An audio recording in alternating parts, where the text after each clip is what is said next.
Hello guys, kagigising ko lang. Kung makikita nyo, nakatulog ako ng may makeup. So, tanggalin natin ang aking makeup gamit ang Speedy Cleansing Oil. Tingnan natin. First time kong gumamit nito. Kung magaling siya, o diba? By Koze.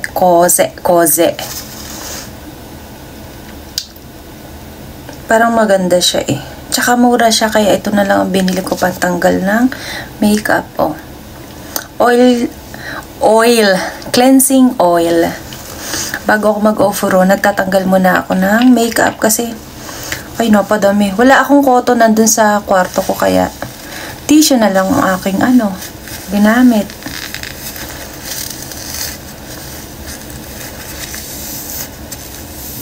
Tingnan nyo, oh. Kuhang-kuha. O, diba?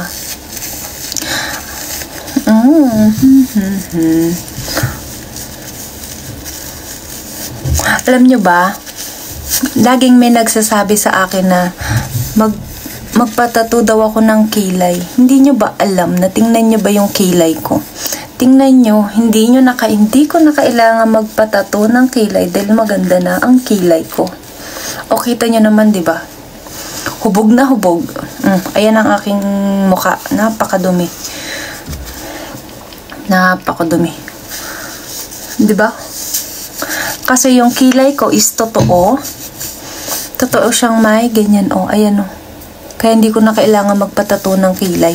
Sinusundan ko na lang talaga siya pagka ako'y nagkikilay. Lagi kasi akong sinasabihan na, oh Jen, bakit hindi ka magpatato ng kilay? Lalo daw gaganda. Ayoko nga, baka mas lalong ganda-ganda na nga ng kilay ko, tas mamaya ano pa mangyari sa kilay ko, diba? Mas masarap pa rin yung natural ng ating kilay, o diba?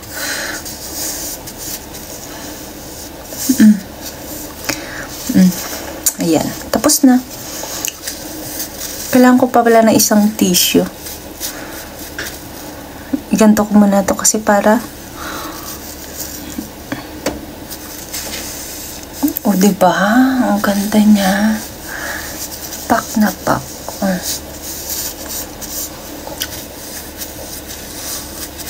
Kung makahilod ng mukha, no?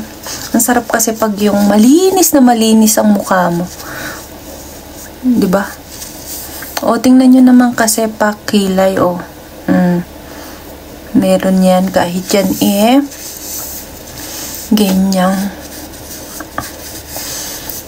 Yun lang. Bye. Maganda siya pang pang alis na makeup, oh. Try nyo. Cleansing oil from Koze. Ganda. Diba?